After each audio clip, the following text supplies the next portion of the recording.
आवाज महाराष्ट्राचा विशेष कार्यक्रमात मी संजय आवटे तुमचं स्वागत करतो। आज पुन्हा नवी गाज नवा आवाज। तुम्ही बघितलं असेल म्हणजे आमदार रमेश कदमांनी APIलाच धमकावलं, ती चित्रफीत व्हायरल झाली आहे। रमेश कदम हे राष्ट्रवादीचे आमदार असले तरी आता त्यांना पक्षाने काढून टाकलंय। रमेश कदम कुठल्या पक्षाचे आहेत हा मुद्दा नाहीच आहे। खासदार रावसाहेब दानवे किती असभ्य भाषेत बोलतात हे आपण ऐकलंय। त्याच्यापूर्वी अजित पवारांची मस्ती आपण बघितलेली आहे। आमदार प्रशांत परिचारक किती बेताल होतात हे आपण ऐकलंय बघितलंय। बरं, एवढं घडून सुद्धा हे लोक असतात बिनधास्त। म्हणजे दानवेंच्या घराबाहेर उपोषण करणाऱ्या तरुण पोरांनाच डांबलं जातं। मुद्दा आहे तो या मस्तीचा। हा माज कसा येतो यांना? रमेश कदम हा खरं म्हणजे साध्या घरातून आलेला एक साधा कार्यकर्ता, पण लगेच कशी मस्ती चढते। रावसाहेब दानवे हे नावसुद्धा कोणाला माहिती नव्हतं काल परवापर्यंत, पण सत्ता आली आणि यांचा माज वाढला। प्रश्न पक्षाचा नाही आहे, लोकांचे प्रतिनिधी असणारे नेते असे मुजोर कसे होत जातात? प्रतिनिधी आहात तुम्ही लोकांचे, मग ही मुजोरी कशी हा प्रश्न आहे। लोकशाहीमध्ये अंतिम सत्ता असते ती लोकांची, जनतेची, वी द पीपल। पण प्रत्यक्षात काय घडतं? ही सत्ता लोकांची फक्त पुस्तकात। गडकरींसारखा नेता जाहीरपणे सांगतो, आमच्याकडे याल तर वाल्याचा वाल्मिकी होईल। म्हणजे काय? क्लीन चिट मिळेल। निवडणुकीत त्याच लोकांना मिळते उमेदवारी जे वाटेल त्या मार्गाने जिंकून येऊ शकतात। इथे माझ्या शेजारी पनवेल महानगरपालिकेची निवडणूक सध्या सुरू आहे। जरा जाऊन बघा काय चाललंय। पैशांचा चुराडा आणि अक्षरशः नको त्या गोष्टी सगळ्याच पक्षांकडून। आमचे रावसाहेब दानवे म्हणालेच होते ना, लक्ष्मी घरात येत असेल तर येऊ द्या। अशा मार्गाने हे नेते निवडणूक जिंकणार, तुमच्या वतीनं जाणार। सगळी लाट विरोधात, पण साताऱ्यामध्ये उदयनराजे निवडणूक जिंकू शकले। त्यांच्या मस्तीविषयी मी काय बोलणार? पण तेही उद्या वाल्मिकी होतील। काय करायचं काय या मस्तीचं?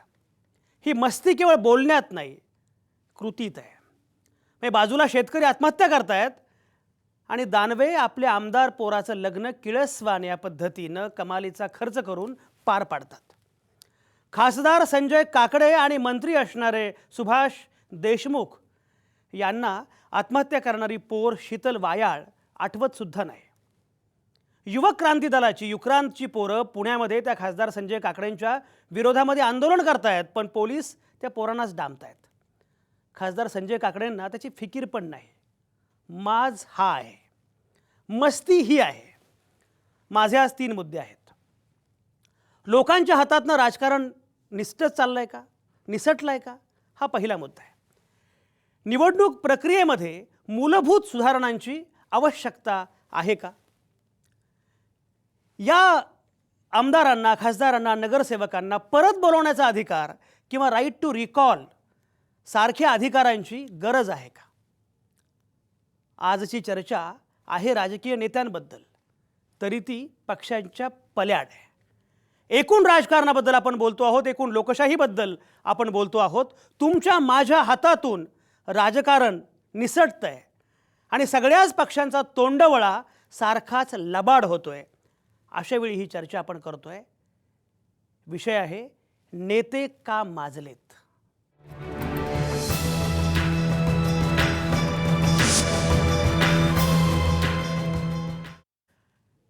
नेते का माजलेत ही चर्चा आपण करतो आहोत आणि एकूणच लोकांच्या वतीनं जाणारे, लोकप्रतिनिधी असणारे नेते या पद्धतीनं मस्तवाल का होतात, मुजोर का होतात? प्रश्न केवळ त्यांच्या शब्दांचा नाही, त्यांच्या बोलण्याचा नाही, कृतीचा आहे, मस्तीचा आहे, पैशांच्या उधळपट्टीचा आहे।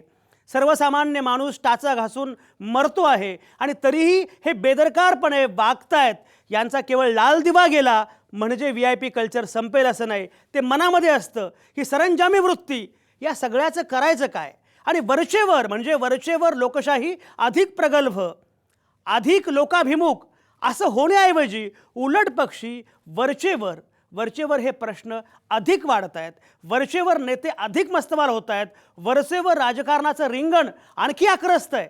म्हणजे बाकीची सगळी क्षेत्र सगळ्यांसाठी खुली आहेत, पण राजकारणाचं रिंगण मात्र वरचेवर कमालीचं आक्रसच चाललं आहे. आणि त्या राजकारणाच्या रिंगणामध्ये सर्वसामान्य माणसाला जागा नाही, अवकाश नाही, स्पेस नाही.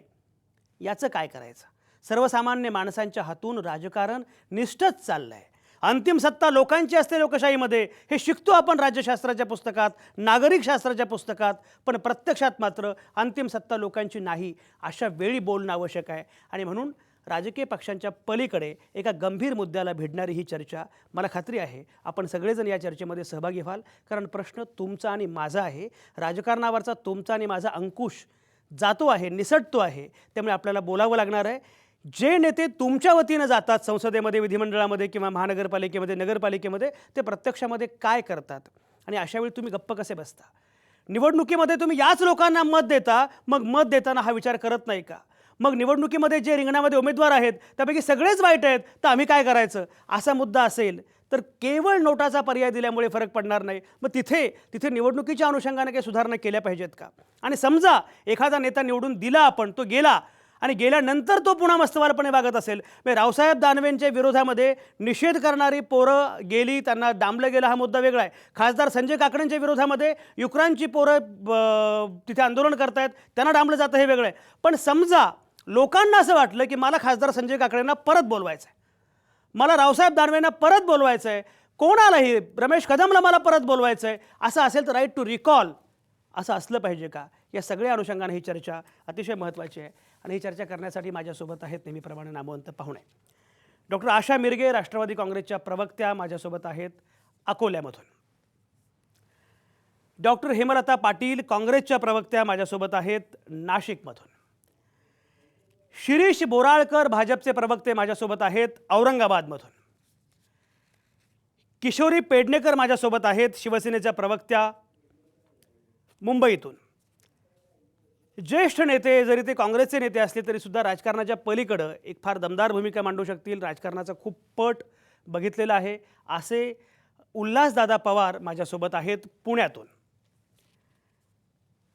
तिथंच राज्यघटनेचे अभ्यासक डॉक्टर प्रताप साळुंखे आपल्यासोबत आहेत पुण्यातूनच. त्याचप्रमाणे विश्वंभर चौधरी लवकरच या चर्चेमध्ये येतील अशी अपेक्षा आहे. या सगळ्याच नामवंतांच्या सोबत ही चर्चा मला सुरू करायची आहे. आणि चर्चा सुरू करताना मला पहिल्यांदा जायचं आहे अर्थातच उल्हासदादा पवारांकडं. उल्हास पवार, नक्की काय चाललं आहे? एवढं बाकी सगळे छान बदल होत आहेत, लोकाभिमुख सगळं चाललं आहे, लोकांना आवाज मिळतो आहे, लोकांना स्पेस मिळतं आहे, राजकारणाचं रिंगण मात्र आक्रस्त आहे, लोकांच्या हातातनं राजकारण निष्ठच चाललं आहे आणि नेते वरचेवर अधिकच मस्तवाल होत चालले आहेत. उल्हासदादा, कसं बघताय?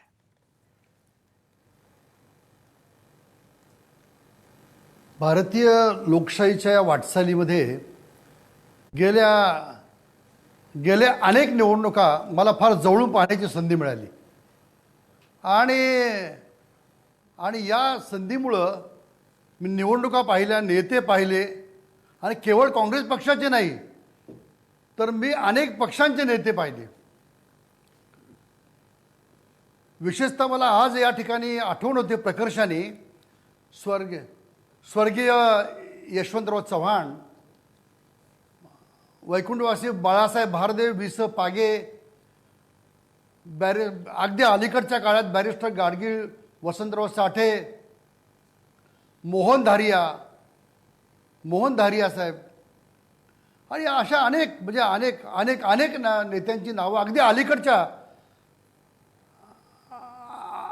काळामध्ये माननीय शरद पवार साहेब, माननीय विलासराव देशमुख, माननीय सुशील कुमारजी शिंदे आणि अगदी अंतुले सुद्धा, म्हणजे काही अंश एखादं वाक्य, पण यांचं वक्तृत्व सभागृहाच्या बाहेर आणि सभागृहामध्ये आणि आरोप प्रत्यारोप खोडून काढण्याची त्यांची जे कौशल्य, शब्दांच्यावरचं प्रभुत्व, भाषेवरचं प्रभुत्व, कोणत्याही पदावर जरी असले तरी सुद्धा सौजन्य, संयम, विनयशीलता आणि लोकशाहीमधल्या विचारांची देवाणघेवाणाची जी प्रथा, हे सगळं मी जवळून पाहिलेलं आहे. आणि त्या सगळ्या पार्श्वभूमीवर मी जेव्हा दानवे असतील, रमेश कदम असतील, अगदी अत्यंत नम्रतेने सांगतो की विनय सहस्त्रबुद्धे सुद्धा, हे का म्हणतो मी, नोटांच्या ओळीमध्ये माणसं मरण पावली तेव्हा सहस्त्रबुद्धे म्हणाले काय रेस्टिंगच्या दुकानात मरतायत ओळीमध्ये, तसे ही माणसं म्हणजे काय सौजन्य, संवेदनशीलता, लोकशाही आणि सत्तेची प्रतिष्ठा. उलट जे पदावर गेलेत त्यांनी अधिक विनयशील झालं पाहिजे, त्यांनी अधिक विनम्र झालं पाहिजे, अधिक सौजन्यशील झालं पाहिजे. परंतु त्याचा अभाव रोजच्या रोज या ठिकाणी आढळतोय. आणि त्यामुळं हे सगळं पाहिल्यानंतर, ऐकल्यानंतर संजयजी मला अतिशय वेदना होतात, अतिशय वेदना होतात मला. हे जरा आवाज मला ऐकू. हा, अगदी खरं, अगदी खरं. उल्हास दादा तुमचा मुद्दा पोहोचला. उल्हास दादांना काहीतरी एकोचा प्रॉब्लेम आहे, तो फक्त जरा दूर करा, त्यांचाच आवाज ऐकू येतोय. डॉक्टर प्रताप साळुंखे आपल्यासोबत आहेत. प्रताप साळुंखे, एक सांगा मला की मुळामध्ये जेव्हा या प्रकारचं वर्तन नेते करतात, खरं म्हणजे नेते हे लोकांना उत्तरदायी असतात, त्या उत्तरदायित्वासाठी राज्यघटनेमध्ये काय तरतुदी आहेत किंवा एकूण राज्यघटनेचा अभ्यास करताना काय अपेक्षा आहेत की यांचं वर्तन कसं असलं पाहिजे, काय असलं पाहिजे, आणि अंतिम सत्ता लोकांची असं म्हणताना लोकांच्या हातामध्ये खरंच नक्की कुठली सत्ता आहे, जरा सांगा. खरं तर आपण संविधान जेव्हा वाचत असतो आणि त्याची उद्देशिका आपण जेव्हा वाचतो, प्रिअम्बल ज्याला आपण म्हणतो, त्याचा जी सुरुवात आहे ती वी द पीपल अशी आहे. आपणही त्याचा उल्लेख केला. याच्यामध्येच सार्वभौम लोक आहेत, इतर कुणीही नाही. हे सर्वप्रथम आपल्याला पहिला मुद्दा लक्षात घ्यावा लागतो. दुसरा जो भाग आहे त्याच्यामधला तो आहे जनरल क्लॉजेस ॲक्टचा सेक्शन 16. याच्यामध्ये असं सांगितलेलं आहे की ज्याला अपॉइंट करायची पॉवर आहे तोच त्याची ती अपॉइंटमेंट ही रद्दबातल सुद्धा ठरवू शकतो. आता इथं या नेत्यांची जी निवड आहे ती आपण the representation of people act 1951 51चा जो कायदा आहे त्यानुसार त्यांची आपण निवड करत असतो. तर ती जी निवड आहे ही लोकांचं प्रतिनिधित्व करण्यासाठी आहे. तर ही जी निवड केलेली आहे ते जर त्यांच्यामध्ये ज्या गोष्टींसाठी त्यांची निवड केलेली आहे ते काम जर त्यांच्याकडून होत नसेल किंवा योग्य प्रकारे न्याय ते जर त्या पदाला देत नसतील तर त्यांना परत बोलवण्याचा अधिकार हा या 16 नुसार आपल्याला त्याचा अन्वयार्थ हा आपण लावू शकतो. आणि त्याचबरोबर अगदी पार्लमेंट असेल किंवा स्टेट असेंब्ली असेल, विधिमंडळ असेल, याच्यामधले आपले जे नेते आहेत यांचं जे क्वालिफिकेशन आहे त्याचबरोबर त्यांचं डिस्क्वालिफिकेशन त्या हाऊसला जेव्हा त्यांना इम्पीच करायचं असेल, त्यांचं जे पद आहे ते रद्दबातल ठरवायचं असेल, याचे अधिकार हे स्पीकरला, मग तो लोकसभेचा असेल किंवा आपल्या विधानसभेचा असेल, याला दिलेले आहेत. याच्यावरूनच एकदा नेता हा निवडून गेल्यानंतर त्याचा पूर्ण कार्यकाळ होईपर्यंतच तो तिथं राहू शकेल असं कुठंही संविधानामध्ये आपल्याला वाचायला मिळत नाही. त्याचा जर आपण योग्य अन्वयार्थ लावला तर आपण मध्ये सुद्धा त्यांना परत बोलावू शकतो. आणि राईट टू रिकॉल याचं जर आपण हिस्टॉरिकल बॅकग्राऊंड पाहिलं तर आज जगभरामध्ये जवळपास 5 देशांमध्ये राईट टू रिकॉलचा अधिकार आहे. त्याच्यामध्ये प्रामुख्यानं आपल्याला US, व्हेनेझुएला या देशांचा हा उल्लेख करावा लागतो. फक्त या देशांमध्ये एक महत्त्वाची गोष्ट अशी आहे ती म्हणजे याच्यामध्ये राईट टू रिकॉल आपल्या प्रतिनिधींना बोलवण्याचा जो अधिकार आहे तो लोकांना फक्त स्थानिक स्वराज्य संस्था या पातळीवरतीच तो फक्त दिलेला आहे. म्हणजे नगरपालिका आणि महानगरपालिकांपर्यंतच तो दिलेला आहे. अशाच प्रकारचे काही बिल हे मध्य प्रदेश आणि बिहार याच्यामध्ये सुद्धा सध्या पेंडिंग असलेले आपल्याला पाहायला मिळतात. एकूणातच काय तर संविधानामध्ये त्यांना परत बोलवण्याचा अधिकार हा आपल्याला नक्कीच त्यांचं जे क्वालिफिकेशन आहे आणि डिस्क्वालिफिकेशन आहे याच्या संबंधातल्या ज्या तरतुदी आहेत त्या तरतुदींमध्ये आपल्याला नक्कीच वाचता येतं. त्याचबरोबर लिली थॉमस विरुद्ध युनियन ऑफ इंडिया ही 2013 सालची सर्वोच्च न्यायालयाचा जो खटला आहे तो या दृष्टीनं अतिशय महत्त्वाचा आहे. आणि त्यामुळे एकदा प्रतिनिधी निवडून गेले की ते पूर्ण काळ तिथं तेव्हाच राहू शकतील जेव्हा त्यांनी दिलेली जी काही वचनं आहेत ती पाळत असतील. आणि त्याच्यामध्ये जर कायद्याच्या दृष्टीनं जर ते त्या पदाला न्याय देत नसतील तर त्यांना परत बोलावण्याचा अधिकार म्हणजे अगदी चौकीदार विरुद्ध युनियन ऑफ इंडिया अशा अनेक सर्वोच्च न्यायालयाचे खटले आहेत. याच्यामध्ये एकदा नेता निवडून गेल्यानंतर ती काही नोकरी नाहीये, ते लोकांचं अगदी, अगदी. प्रतिनिधित्व आहे. इथं प्रतिनिधित्व हा शब्द फार प्रताप महत्त्वाचा साळुंके, आहे. डॉक्टर प्रताप साळुंके, तुमचा हा मुद्दा कारण तो अतिशय- प्रतिनिधित्व अतिशय महत्त्वाचा आहे. डॉक्टर प्रताप साळुंके हा मुद्दा पोहोचला आणि तो महत्त्वाचा मुद्दा आहे. आपण आणखी त्याच्याबद्दल बोलत राहूच. डॉक्टर हेमलता पाटील आपल्यासोबत आहेत. हेमलता, मला सांगा की तुम्ही महानगरपालिकेमध्ये गेलात निवडून आणि एकूण सगळी निवडणुकीची प्रक्रिया तुम्ही गेली जवळपास 20-1 वर्ष तरी कमीत कमी पाहत असाल. हे जे इलेक्टिव्ह मेरिट नावाची एक संकल्पना आहे ती वरचेवर अधिक प्रगल्भ होण्याऐवजी जास्तच बिघडत गेली आहे, असं काही वाटतं का? संजयजी, तुम्ही आज जो विषय मांडलाय आणि त्या विषयाच्या अनुषंगाने जे ते 3 प्रश्न मांडलेले आहेत, मला असं वाटतं की कुठल्याही संवेदनशील माणसाला अत्यंत विचार करायला लावणारे असे प्रश्न आहेत. आणि ह्या प्रश्नाच्या मुळाशी जर जायचं असेल तर आपल्याला आजच्या राजकारणाचा विचार करावा लागेल. आजचं राजकारण आणि आजच्या निवडणुका याच्यामधून कार्यकर्ता हा हद्दपार झालेला आहे.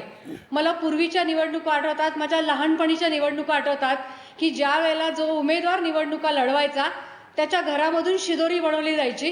कार्यकर्ते हे मुख्य आधारस्तंभ निवडणुकीचे होते आणि कार्यकर्ते हे निवडणुका लढवायचे. निवडणुकामध्ये समाजकारण आणि कार्यकर्ता हा मुख्य घटक होता. आता आपण बघितलं की निवडणुका हा एक इव्हेंट झालेला आहे. त्याच्यासाठी एजन्सी अपॉइंट केली जाते आणि याच्यामधून कार्यकर्ता हा पूर्णपणे अलिप्त आहे. जसं आपण बघितलं की फेसबुकचं एखादं पेज आपण बूस्ट करतो किंवा लाईक्स आपण परचेस करतो, त्याप्रमाणे कार्यकर्ते सुद्धा परचेस केले जातात आणि त्यामुळे सर्वसामान्य माणूस आणि निवडणूक लढवणारा यांच्यामध्ये प्रचंड तफावत आणि दरी आहे आणि हे लोक जवळ येत नाहीत. त्यामुळं जो निवडून येतो त्याला असं वाटतं की आपण यांच्यापेक्षा फार वेगळं आहे, यांच्यापेक्षा आपण फार वरचढ आहे आणि ह्या दोघांच्या मधलं नाळ जी आहे ती तुटलेली आहे. निवडून येण्यासाठी कार्यकर्ता हा विषय आता कालबाह्य झालेला आहे. कुठलाही कार्यकर्ता निवडणूक सांप्रत काळामध्ये लढवेल अशी परिस्थिती नाहीये.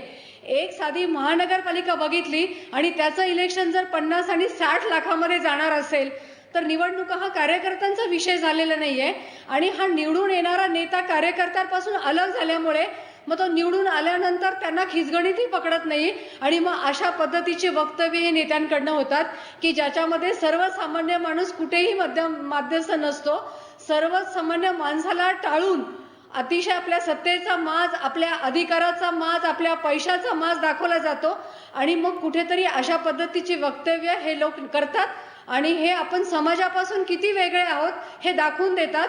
त्यामुळे हे समाजामध्ये नाही आहेत, समाजापेक्षा वेगळे आहात, समाजापेक्षा काहीतरी आपण वेगळे आहोत ही त्यांच्यामध्ये भावना आहे आणि ती भावना खूप त्रासदायक असं मला वाटतं. हेमलता, हा अगदी महत्त्वाचा मुद्दा आहे. उल्हास दादा, तुम्हाला थोडी संपर्काची किंचित अडचण दिसते त्यामुळे आवाज ऐकू यायला जरा गडबड आहे, पण तुम्ही शांतपणे ऐकून जेवढं शक्य आहे तेवढं बोला, कारण तांत्रिक अडचणीला आपण काही करू शकत नाही. पण उल्हास दादा बघा, म्हणजे एकीकडे ही जी प्रक्रिया हेमलता सांगतायत की मुळामध्ये निवडणूक ही सर्वसामान्य माणसांच्या हातातून आता गेलेलीच आहे. म्हणजे सोशल मीडिया वगैरे हे सगळं ठीक आहे, पण ज्या प्रकारचा खर्च आता निवडणुकांवर होतोय म्हणजे उलटपक्षी वरचेवर तो खर्च कमी झाला पाहिजे. सर्वसामान्य माणसाला सुद्धा निवडणुकीच्या रिंगणामध्ये सहजपणे उतरता आलं पाहिजे. प्रत्यक्षात मात्र निवडणूक सामान्य माणसाच्या हातातनं गेली आहे. तो इव्हेंट झाला आहे आणि अक्षरशः कॉर्पोरेट कंपन्या त्या सगळ्या इलेक्शन कॅम्पेनचं काम करतात. म्हणजे या पद्धतीने आपण जर बघितलं की इमेज मेकर प्रशांत किशोर सारखे लोक येतात, त्यांचं एवढं मोठं नाव होतं. हे सगळं जे आहे म्हणजे प्रशांत किशोर हा सर्वसामान्य माणसापेक्षा महत्त्वाचा आहे का? म्हणजे मला हे कळत नाही की सामान्य माणूस ठरवणार आहे का असा एखादा इमेज मेकर मॅनेजर ठरवणार आहे की कोण जिंकणार कोण हारणार. उल्हास दादा, चाललंय काय, कसं बघताय? काय पूर्वी नेतृत्व प्रशिक्षण शिबिर व्हायचं म्हणजे व्यक्तिविकास. आता तो व्यक्तिविकास नेतृत्व प्रशिक्षणाच्या ऐवजी कुणीतरी एक प्रशांत येतो आणि तो इमेज बिल्डिंग करतो. म्हणजे काय खरं दुर्दैव आहे. एक भाग आहे की दुर्दैवानं आता सगळेच पक्ष इलेक्शन ओरिएंटेड पार्टी झालेले आहेत आणि त्यामुळं तुम्ही जे म्हणालात की इलेक्टिव्ह मेरिट, मला हा शब्द कुठून आला मला माहित नाही. त्यामुळे काय झालंय की ओरिजिनल मेरिट गेलं, त्या मेरिट या शब्दाचा अर्थ केला आणि इलेक्टिव्ह मेरिट हा एक नवीन शब्द आला. बरोबर. मग त्यामुळे त्यात काय झालंय, पैसा, गुंडगिरी, जात, धर्म या सगळ्या गोष्टी प्रभावी होत चालल्यात आणि या सगळ्या गोष्टी प्रभावी होत चालल्यात आणि त्यामुळं पैसा आणि सत्ता आणि पैसा याचं एक समीकरण झालं. त्यामुळं जो माणूस प्रामाणिकपणे काम करतो, खऱ्या अर्थानं विकास करतो, तो या निवडणुकीत निवडून येईलच असं सांगणं अत्यंत अवघड झालेलं आहे, फार अवघड झालेलं आहे. कारण या सगळ्या माफियांच्या हातामध्ये जवळजवळ इलेक्शन गेल्यात अशा अवस्था झालेली आहे. आणि त्यामुळं आपण जो मुद्दा मांडला की सत्तेचं आणि पैशाचं प्रदर्शन लग्नाच्या माध्यमातून असेल, आणखीन कुठल्या माध्यमातून असेल, तर लोकांच्या पुढं दाखवायचं आणि त्यातून आपण कसे प्रभावी आहोत हे दाखवायचं. आणि दुर्दैव असं आहे की लोकांची मानसिकतासुद्धा अशीच होऊ लागलेली आहे. म्हणजे राष्ट्रपिता महात्मा गांधींनी सांगितलं होतं की रजिस्टर्ड मॅरेज करा. तर 1937 साली बाळासाहेब भारदेंनी रजिस्टर्ड मॅरेज केलं. आणि तुम्हाला अतिशय प्रामाणिकपणे सांगतो, काय होतं आहे, कधी कधी माध्यमांचं काही गडबड होती. संजय गांधींनी आम्हाला 5 कलमी कार्यक्रम दिला. काय दिला? हुंडाबंदी, आंतरजातीय लग्न, अस्पृश्यता निवारण, कुटुंब नियोजन आणि वृक्षारोपण, एवढे समाजाकरता उत्तम कार्यक्रम त्याची टिंगल केली. काय म्हणले? कुटुंब नियोजन, काय झाडं लावा, काय कार्यक्रम दिलाय आणि काय आंतरजातीय लग्न. ज्या ठिकाणी आंतरजातीय विवाह होतील तिथं मी सभेला येईल हे संजय गांधींनी सांगितलं होतं. पण काय होतं, कधी कधी एखाद्या गोष्टीचा कुठंतरी छोटासा अतिरेक झाला आणि ते बदनाम झालं. तर दुर्दैव म्हणून आत्ताचं इलेक्शन धर्म, जात, पैसा, सत्ता आणि गुंडगिरी या गोष्टींच्याकडे वळालेल्या आहेत. आणि मी माझ्या डोळ्यासमोर पाहतो की ज्यांनी खरोखरच विकासाची कामं केली, बरोबर ती माणसं बरोबर पराभूत झाली. उल्हासदादा आपण आणि बोलत त्यांनी राहू. हा काही मुद्दा काम हा केलं मुद्दा नाही, अतिशय ते महत्त्वाचा आहे. हा अशी मुद्दा अतिशय दुर्दैव. महत्त्वाचा आहे. डॉक्टर प्रताप साळुंखे, मला एक सांगा की मुळामध्ये हे सगळं जे सुरू आहे त्याच्यामुळे तुम्हाला असं वाटतं का की खरंच लोकशाही नावाची व्यवस्था धोक्यात आहे?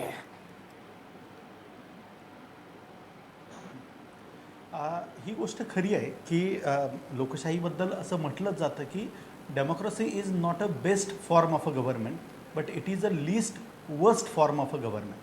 की ती पूर्णतः निर्दोष आहे अशी काही ती व्यवस्था नाही आहे.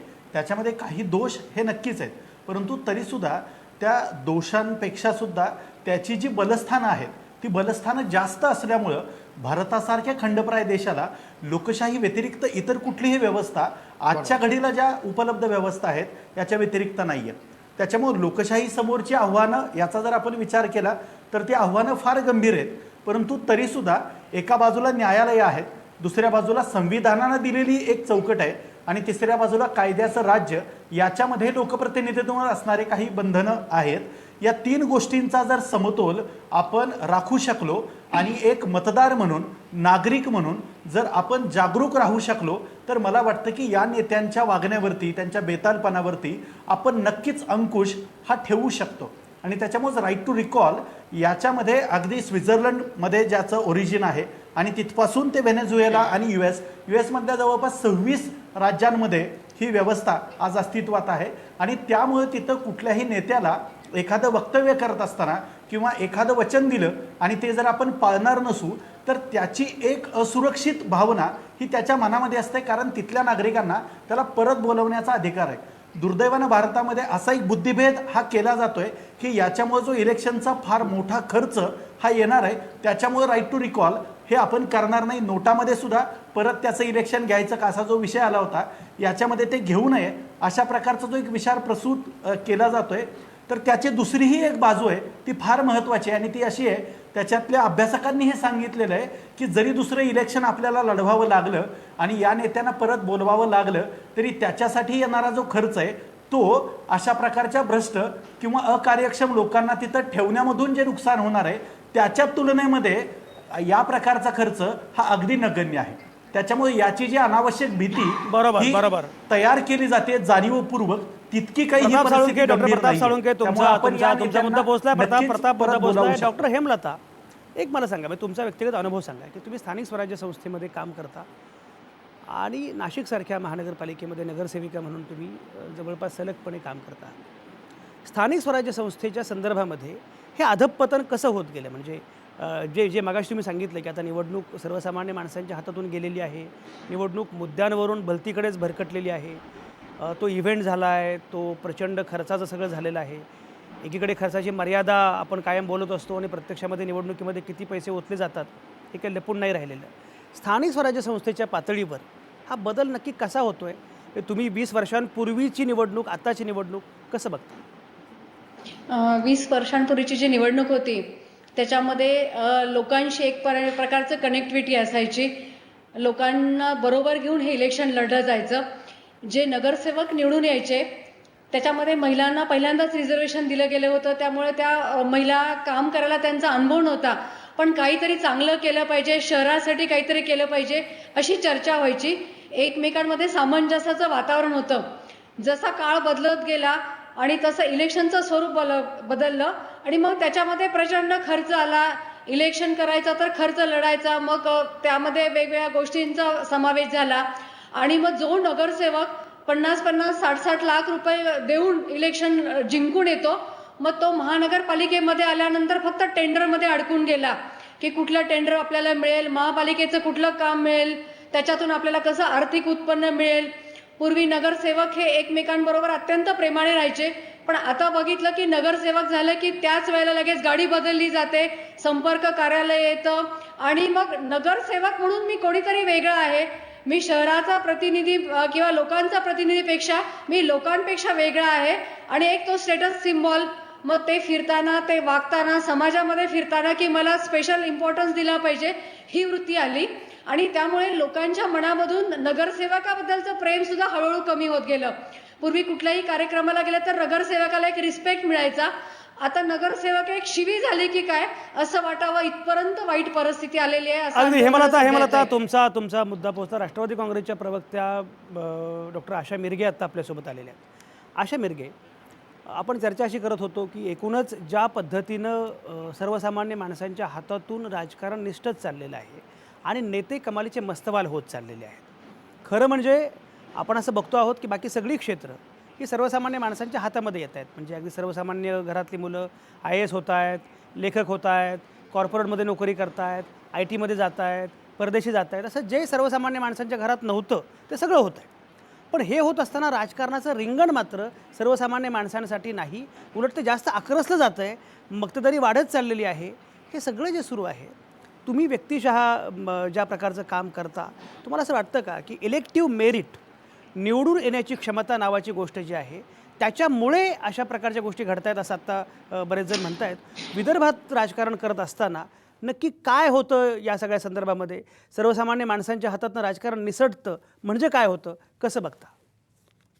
सगळ्यात महत्त्वाचं की आता आजचं आपण रमेश कदम सरांचं पाहतो आहे ते म्हणा, यांचे रवींद्र गायकवाड म्हणा, त्यांचे रावसाहेब दानवे म्हणा किंवा अजून त्यांचे कोणाचे महादेव जानकर म्हणा, हे सगळेच नेते यांचं शिव्या देणं किंवा यांचं मस्तवाल होणं, यांना आता आमच्या विदर्भामध्ये खास शब्द आहे माजोरडेपणा, याला कुठेही जस्टिफाय आपण करू नये.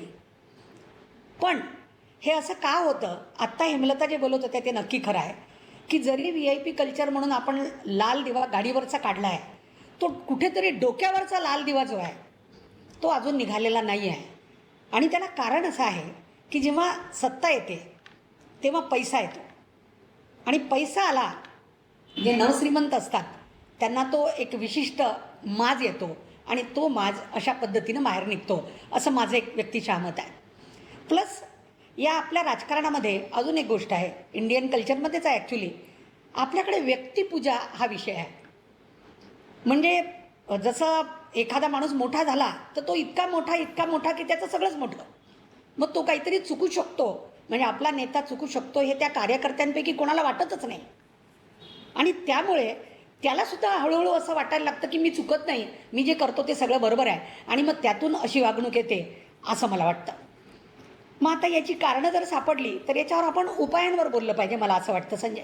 हे सगळे उपाय जे आहेत त्याच्याबद्दल आपण बोलत राहूच. आपण ही सगळी चर्चा आपण करत राहू. तुम्ही कुठंच जाऊ नका. आता या क्षणी मी घेतोय एक छोटासा ब्रेक.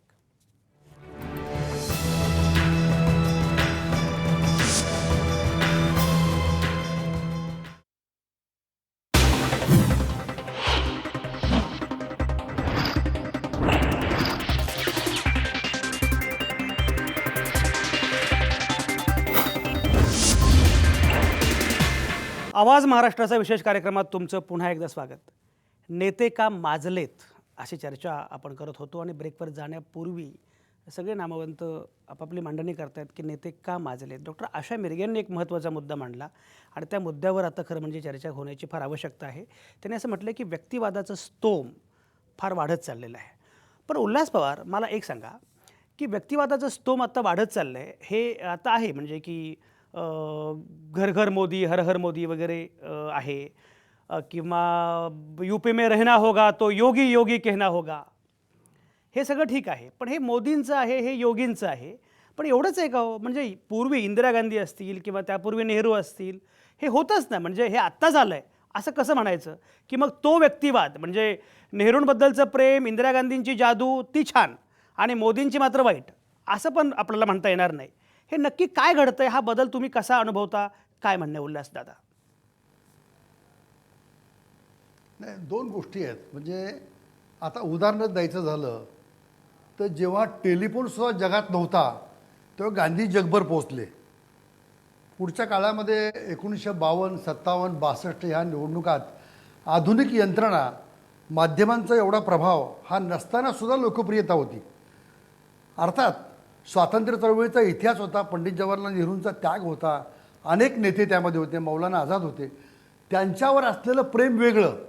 आणि हळूहळू लोकशाही आपली जशी जशी आता पुढे चालली, म्हणजे प्रगल्भ झाली, निकोप झाली, निदृढ झाली, असं काही मी शब्द वापरत नाही, पण पुढे पुढे चालत आली. अजून अनेक यंत्रणा आल्या आणि मी सांगितल्याप्रमाणे निवडणूक प्रधान राजकारण या देशामध्ये सुरू झालं. तेव्हा मग एक कुणीतरी चेहरा पुढे करावा लागतो. आणि दुर्दैव आहे, म्हणजे एक आहे तुम्हाला सांगतो की या देशामध्ये व्यक्तिमहात्व आणि व्यक्तिपूजा हा एक भागच होऊन गेलेला आहे, तो पूर्वीपासूनचा आहे.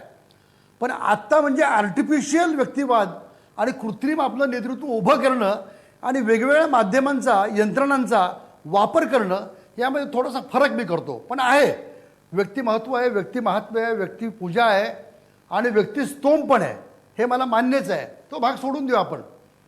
पण इलेक्शन ओरिएंटेड मी सांगितलं ना, आणि म्हणून तुम्ही ते मेरिट, म्हणजे गडकरींसारखा माणूस म्हणतो ही काय आमच्या पक्षात कोणी आलं तरी चालतं, वाल्याचा वाल्मिकी होतो. तर एका काँग्रेस शिबिरात मी म्हणालो होतो की वाल्याचा वाल्मिकी होतो हे मला मान्य आहे, पण जे ओरिजिनल वाल्मिकी आहेत त्यांचं काय? पक्षामध्ये वाल्मिकीसारखे वागणारे लोक आहेत, त्यांचं महत्त्व कमी का? तर त्याचं एक महत्त्व आहे की जो अगोदर वाल्या असतो त्याचा दबदबा असतो, मग तो पक्षात आला, सुधारला की तो वाल्मिकी होतो. आणि मग काय होतं की त्याला दुहेरी फायदा होतो, एक वाल्मिकी झाल्याचा आणि पूर्वी वाल्या असल्याचा, असा दबदबा वेगळा निर्माण असतो. असं दुर्दैवी राजकारण आज देशामध्ये नरेंद्र मोदी अमित शहापासून नरेंद्र मोदी अमित शहापासून सगळ्यांना हे दुहेरी फायदे होत असतात. पण प्रताप साळुंखे, मला एक सांगा की मुळामध्ये ही सगळी चर्चा मुळामध्ये सगळी चर्चा करत असताना मार्केटिंग नावाची जी गोष्ट आहे ना, त्याचं महत्त्व अलीकडच्या काळात फार वाढत चाललंय. म्हणजे अगदी सर्वसामान्य छोटा कार्यकर्ता सुद्धा सहजपणे सांगतो की सर जरा मार्केटिंग करायचं, कसं करायचं जरा सांगा. हे मार्केटिंग नावाची गोष्ट जी आहे त्याचं एवढं महत्त्व वाढत चाललं आहे की प्रत्यक्ष माणसांशी संपर्क, संवाद, काम, हे सगळं जे आहे हे जे बदलतंय, कसं बघताय? खरं तर इलेक्शन, संविधान आणि लोकप्रतिनिधी या संदर्भाने एक महत्त्वाची गोष्ट आहे की या सगळ्यांचे जे महत्त्वाचे इलेक्शनच्या दरम्यानचे मुद्दे आहेत की तुमचा जो मॅनिफेस्टो आहे प्रत्येक पक्षाचा, तर हा कसा असला पाहिजे याच्याविषयीचे जे काही निकष आहेत किंवा the representation of people act यानं घालून दिलेले काही निकष आहेत, इलेक्शन कमिशनचे स्वतःचे वेळोवेळी जे काही मार्गदर्शक तत्त्व आहेत, ह्याही गोष्टी सांगितलेल्या आहेत. या सगळ्यांमध्ये मार्केटिंग किंवा एक चुकीची काहीतरी प्रतिमा लोकांच्या समोर जाणं आणि त्याच्यातून लोकांचा गैरसमज होणं आणि लोकांमध्ये एक चुकीचा संदेश जाणं, या सगळ्याला पायबंद घालण्यासाठी आत्तापर्यंत 1952 साली जेव्हा पहिल्या सार्वत्रिक निवडणुका झाल्या, त्याच्यानंतर आत्ता 2014 सालच्या ज्या लोकसभेच्या निवडणुका झाल्या, त्यामध्ये इतिहासामध्ये पहिल्यांदा इलेक्शन कमिशन ऑफ इंडिया आणि स्टेट इलेक्शन कमिशन या दोघांनाही हस्तक्षेप करून हे सांगावं लागलं की तुमचे मॅनिफेस्टो जे आहेत, तुम्ही जे काही वचननामे देत आहात, याला जे काही मूळ काही साचे असले पाहिजेत किंवा त्याची जी काही एक मार्गदर्शक तत्व असली पाहिजेत, ती तुम्ही पाळली पाहिजेत आणि ती पाळली जात नाहीयेत ही अतिशय लोकशाहीच्या सशक्तीकरणाच्या दृष्टीनं अतिशय गंभीर अशी समस्या आहे. हा एक मुद्दा क्रमांक. आणि दुसरा एक मुद्दा या दृष्टीनं महत्त्वाचा आहे तो असा की जे काही अशा प्रकारचे वचननामे वेगवेगळ्या पक्षांनी दिलेले आहेत त्यातला कुठला तरी एक पक्ष हा नंतर सत्तेमध्ये येतो. तर 2010 साली एक अतिशय महत्त्वाचा खरं तर PIL जनहितार्थ याचिका ही सर्वोच्च न्यायालयाच्या समोर आली होती आणि त्याच्यामध्ये अशी मागणी करण्यात आली होती की अशा प्रकारचे जे काही अभिवचन दिलेलं आहे, लोकांना जो काही मॅनिफेस्टो सांगितलेला आहे, जाहीरनामा, तर तो एक प्रकारचा करार आहे लोक आणि लोकप्रतिनिधी यांच्यामध्ये. आणि जर लोकप्रतिनिधींनी सत्ता मिळाल्यानंतर जर तो करार पाळला नाही तर त्यांना एकतर परत बोलवा किंवा त्यांच्याकडून त्याचा कॉम्पेन्सेशन घेणं, नुकसान भरपाई घेणं याचा प्रत्येक नागरिकाला हक्क आहे. दुर्दैवानं सर्वोच्च न्यायालयानं याच्यामध्ये जर ज्युडिशियल ॲक्टिव्हिजम दाखवून ही जनहितार्थ याचिका ऐकून घेतली असती तर कदाचित आत्ताचं चित्र हे खूप वेगळं असू शकलं असतं. दुर्दैवानं 2010 साली ही जनहितार्थ याचिका सर्वोच्च न्यायालयानं फेटाळली आणि त्यामुळे कदाचित अशा प्रकारचं मार्केटिंग हे जितक्या सहजपणानं आज होताना आपल्याला दिसतंय. आणि इलेक्शन कमिशन सुद्धा एका अर्थानं हतबलपणे या सगळ्या गोष्टींकडे पाहताना आपल्याला दिसतंय. हे कदाचित नसू शकलं असतं जर कदाचित त्या 2010 सालचा निकाल हा सर्वोच्च न्यायालयाचा अशा प्रकारच्या भूलतापा डॉक्टर प्रताप साळुंखे तुमचा मुद्दा पोहोचला. आशा मिरगे, एक बघा, म्हणजे मगाशी तुम्ही सहजपणे बोलताना असं म्हणालात की सत्ता, सत्तेतनं पैसा, पैशातनं सत्ता. याचा अर्थ सत्तेतनं पैसा येतो हे आपण गृहीत धरलेलं आहे. म्हणजे एकीकडे भ्रष्टाचाराबद्दल एवढ्या मेणबत्त्या पेटल्या, एवढी आंदोलनं झाली, जंतर मंतर तंतर सगळं झालं, पण नंतर काय, म्हणजे भ्रष्टाचार आपण त्याच्याबद्दल फार बोलतो त्वेषानं, पण प्रत्यक्षात मात्र भ्रष्टाचार आपण गृहीत पण धरतो. म्हणजे अगदी आमदारच सोडा, एखादा माणूस साधा डेप्युटी कलेक्टर PSI झाला तरीही 2 वर्षामध्ये तो अगदी महागडी कार घेतो आणि कोणाला काही वाटत नाही. आणि मग विचारलं ना की अरे 2 वर्षामध्ये कशी काय त्याने एवढी महागडी कार घेतली, अरे PSI आहे. हे गृहीत धरलं आहे की हे सगळ्यांना माहिती आहे की PSIचा पगार हा एखाद्या प्राथमिक शिक्षकाच्या पगारा एवढाच पगार आहे, पण तरीही तो हे करू शकतो. याचं कारण की तो खातो हे लोकांना माहिती आहे. हे जे आहे की भ्रष्टाचाराबद्दल एकीकडे फार गळा काढून बोलायचं, कोणी सापडलं तर अगदी आवेश, काय हे भ्रष्ट आहेत, पण सगळेच भ्रष्टाचार करतायत हे माहिती पण असणं, हा जो ढोंगीपणा आहे, या ढोंगीपणाचं काय करायचं? डॉक्टर आशा मिरगे, हा ढोंगीपणा काय येतो? हा ढोंगीपणा येण्याचं बेसिक कॉज हे आहे की पुन्हा पुन्हा मी सांगते, it is not the violence बद्दल जेव्हा मी बोलते की violence is not due to the violence of the bad people, it is due to the silence of the good people. राजकारणामध्ये सुद्धा तेच आहे. आत्ता जसं उल्हासदादा म्हणाले की वाल्या आम्हाला चालतो, कारण प्रत्येक पक्षाचा बेसिक आतली नीड काय असते की साम दाम दंडभेद, पण निवडून ये. मग वाल्मिकी जो असतो तो त्यातलं ते सगळं साम दाम दंडभेद करू शकत नाही, फक्त वाल्याच करू शकतो, म्हणून त्याला तिकीट दिलं जातं. आणि हीच गोष्ट या भ्रष्टाचाराच्या बाबतीत वाल्मिकीची क्रेज ना अगदी त्या काळात सुद्धा नसेल. बिचाराची एवढी क्रेज सध्या वाढली आहे ना, त्या वाल्मिकीला भरून भरून येत असेल की अरे काय, म्हणजे आपण किती प्रसिद्ध झालेलो आहोत. म्हणजे त्याचा एवढा उल्लेख यापूर्वी कधी झाला नसेल. बिचारा वाल्मिकी तिकडे खुश असेल अगदी छान. हा बोला. मी आता असायला हवं असतो असं वाटलं असेल. आणि हेच त्या ऍक्च्युली या भ्रष्टाचाराचे बेसिक कॉज हे आहे की जस्ट सायकलवर नगरसेवक झालेला माणूस माझ्या बाजूनी लिमोझिन उडवत नेतो. मी गायनेकॉलॉजिस्ट, जन्मभर मेहनत करते आहे आणि मी आपलं अशी हतबल पाहते, काही करायला गेलं तर माझ्याच्याने काही होत नाही. याचं कारण तो मग त्याच्यावरचा, मग त्याच्यावरचा, मग त्याच्यावरचा, हे सगळेजण त्याला पाठीखाली घालणारे असतात. पक्षश्रेष्ठींनी, माझ्या पक्षातली ही माणसं करप्ट. आशा मिरगे तुम्ही अगदी महत्त्वाचं बोलताय. हेमलता पण आपल्यासोबत आहेत, हेमलता पाटील.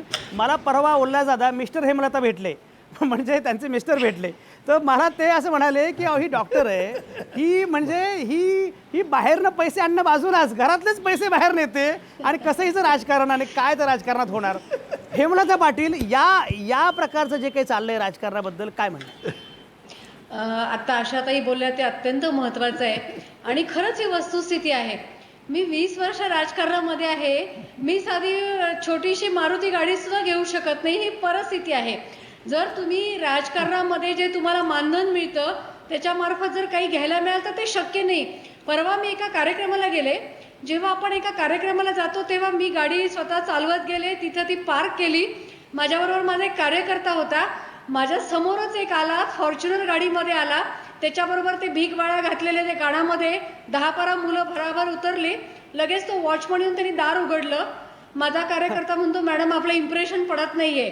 आणि ही वस्तुस्थिती आहे की राजकारणाचा एक बघण्याचा अँगलच बदलला आहे की तुम्ही कसे राहता, कसे वागता, कशा पद्धतीने तुम्ही समाजामध्ये वागता, त्यांनाच लोक आता रिस्पेक्ट देतात किंवा आजूबाजूचे लोक रिस्पेक्ट देतात. म्हणजे ही खरंच वस्तुस्थिती आहे आणि ही खरंच शोकांतिक आहे राजकारणाची. आणि जोपर्यंत तुम्ही जो म्हणता तो अत्यंत महत्त्वाचा मुद्दा आहे. मी रोज याच्यावर विचार करते की जोपर्यंत हा भ्रष्टाचार राजकारणामधला आणि निवडणुकांमधला थांबणार नाही तोपर्यंत सर्वसामान्य माणसाला याच्यामध्ये एंट्री मिळणं शक्यच नाही. कारण एखादाच मिस्टर निनाद पाटील असतो की जो आपल्या बायकोसाठी एवढा खर्च करू शकतो. अदरवाईज हे राजकारण करणं कोणालाही शक्य नाहीये. बघा त्यानिमित्ताने हेमलता पाटलांना निनाद पाटलांचं मार्केटिंग करायची संधी मी दिली. पण मुळामध्ये प्रश्न असा आहे की जेव्हा आपण राजकारणाचा उल्लेख करत असतो, राजकारणाबद्दल बोलत असतो आणि एक सगळ्यात महत्त्वाचा मुद्दा मला विचारायचा आहे उल्हासदादांना, म्हणजे वाल्याचा वाल्मिकी असा मगाशी उल्लेख झाला. वाल्याचा वाल्मिकी हे ठीक आहे, पण दुसरी पण त्यामध्ये एक अडचण अशी आहे की जर तुम्ही वाले असाल आणि आमच्याकडे आलात तर वाल्मिकी होईल, पण तुम्ही आम्हाला विरोध करणारे वाल्मिकी असाल तर मात्र तुम्ही वाल्या कसे आहात हे आम्ही पटवून देऊ. अशा प्रकारे सुद्धा विरोध संपवणं असा पण एक प्रकार सुरू आहे. म्हणजे तुम्ही जर विरोधामध्ये असाल तर तुम्ही नॅशनल करप्ट पार्टी आहात, पण तुम्ही जरा आमच्याबद्दल बरं वागाल तर तुम्हाला पद्म पुरस्कार पण मिळेल. हे जे राजकारण आकाराला येतं आहे त्यामध्ये विरोधकच संपवायचा. म्हणजे भ्रष्टाचार हा मुद्दा पूर्वी राजकारणाचा होता, पण परवा आम्ही चर्चा केली भ्रष्टाचाराच्या मुद्द्यावर, तेव्हा आम्ही असं म्हणतोय की आता भ्रष्टाचाराच्या व्याख्येमध्येच भ्रष्टाचार आलेला आहे आणि त्याचं राजकीयीकरण झालेलं आहे. उल्हासदादा याच्याबद्दल काय वाटतं? संजयजी, आपण फार महत्त्वाचा मुद्दा मांडलेला आहे आणि याचं सगळ्या पक्षांनी भान ठेवणं आवश्यक आहे. तुम्हाला एक सांगतो मी की माननीय शंकरराव चव्हाण हे गृहमंत्री होते आणि नरसिंहराव पंतप्रधान होते पापा. आणि त्यावेळी पार्लमेंटची एथिक्स कमिटी, आजही आहे ती एथिक्स कमिटी, त्या पार्लमेंटच्या एथिक्स कमिटीचे चेअरमन हे गृहमंत्री शंकरराव चव्हाण होते.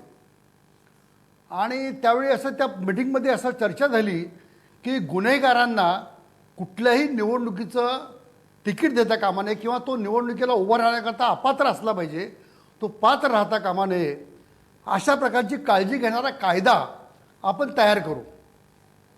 चर्चा 2 वेळा झाली आणि जेव्हा अंतिम निर्णय घ्यायचा होता हे शंकरराव चव्हाण साहेबांनी जाहीरपणे सांगितलं. तुमच्या माहितीकरता सांगतो की शंकरराव चव्हाण म्हणाले, तिसऱ्यांदा मिटिंग घेतली आणि त्यात निर्णय घ्यायचा होता की एक काहीतरी विशिष्ट नियमावली करून गुन्हेगारांना कुठल्याही प्रकारची पार्श्वभूमी वाईट असलेल्या माणसाला निवडणुकीला अपात्र करायचं. तुम्हाला सांगतो, तिसऱ्या मिटिंगला विरोधी पक्षाचे लोकच आले नाहीत. मी खोटं सांगत नाही, म्हणजे हे माझं नाही, हे शंकरराव चव्हाण त्या एथिक्स कमिटीचे चेअरमन होते, त्यांनी सांगितलेली गोष्ट आहे. आणि मग काय झालं की तेरी भी चूप मेरी भी चूप. बघा ना, म्हणजे गंमत बघा. नाही, पण त्यातला दुर्दैवी योगायोग पण असा आहे उल्हासदादा त्यातला दुर्दैवी योगायोग पण आहे की जे शंकरराव चव्हाण एथिक्स कमिटीचे चेअरमन होते त्यांचे चिरंजीव नंतर कुठल्या प्रकरणामध्ये अडकले. मुद्दा असा आहे की ज्या प्रकारचे इथिक्स, आचारसंहिता, राजकारण सगळंच बदलत जाते. किशोरी पेडणेकर आता आपल्यासोबत आहेत. एक सेकंड, मी आलो. किशोरी पेडणेकर आपल्यासोबत आहेत. किशोरी पेडणेकर शिवसेनेच्या प्रवक्त्या आहेत. किशोरी पेडणेकर, एकूण नेते काम असतात, राजकारण का बदलते अशी चर्चा आपण करत होतो. एक मुद्दा असा आहे की राजकारणामध्ये यायचं म्हणजे पैशांसाठी आणि मग सर्वसामान्य माणसांच्या पासून, त्यांच्या सगळ्या दुःखांपासून वगैरे ही माणसं दूर जातात, राजकारण बदलतं. यावर आपण चर्चा करतोय. किशोरी पेडणेकर, तुम्ही आता पनवेल महानगरपालिकेच्या निवडणुकीचं सगळं काम बघता आहात. पनवेल महानगरपालिका निवडणुकीमध्ये काय प्रकारे पैशांचा वापर होतोय, काय गोंधळ चालला आहे, सगळं तुम्ही बघता आहात. हे जे सुरू आहे हे चित्र मुळात का निर्माण होतं, बदलायचं कसं?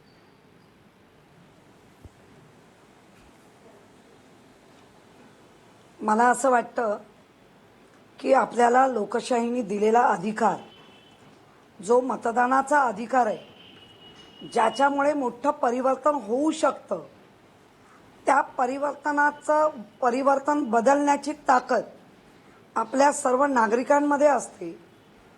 त्या सगळ्या नागरिकांनी पण हा विचार करणं गरजेचं आहे.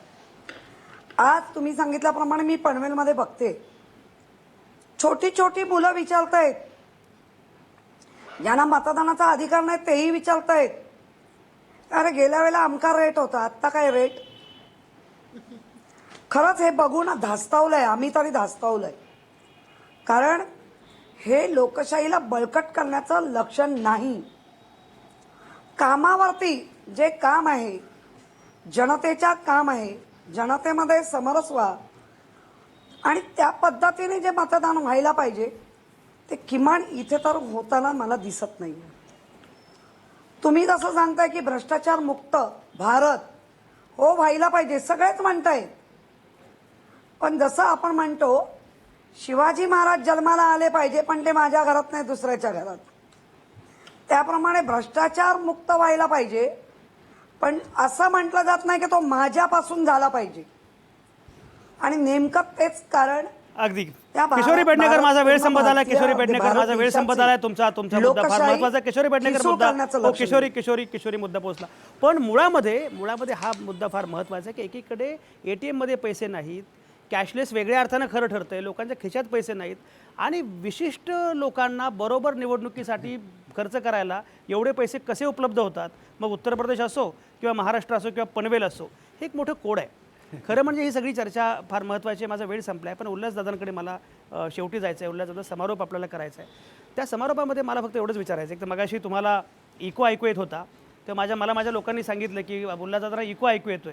म्हटलं नाही, उल्हासदादांना त्यांचा आतला आवाज ऐकू येतोय. जुन्या पिढीचे नेते असल्यामुळे त्यांना आतला आवाज जरा नीटच ऐकू येतो, त्याच्यामुळे ती अडचण आहे.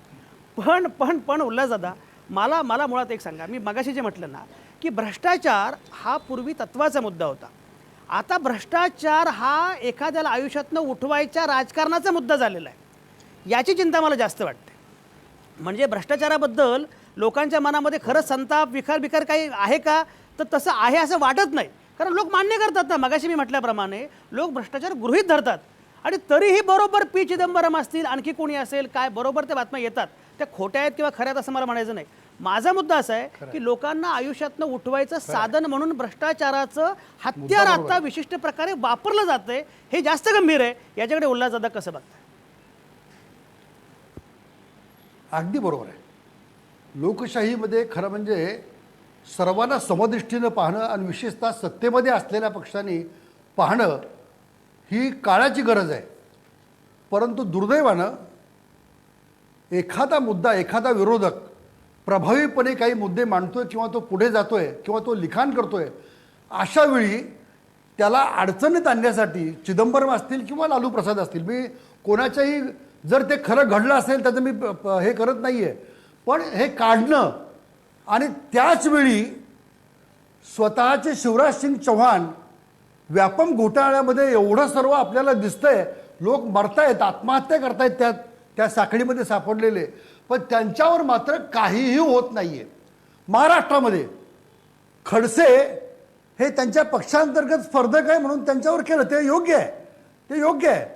पण बरं, उल्हासदादा, माझा वेळ संपलाय. उल्हासदादा, माझा वेळ संपलाय. सगळी चर्चा अतिशय महत्त्वाची. मुद्दा मी या मुद्द्यांचा उल्लेख एवढ्यासाठीच केला की एकीकडे राजकारण बदलायचं असं आपण म्हणत असतो, त्याबद्दल आंदोलनं होतात, पण ज्या लोकपालसाठी आंदोलन झालं त्या लोकपालचं पुढे काय झालं हेही आपण विचारत नाही.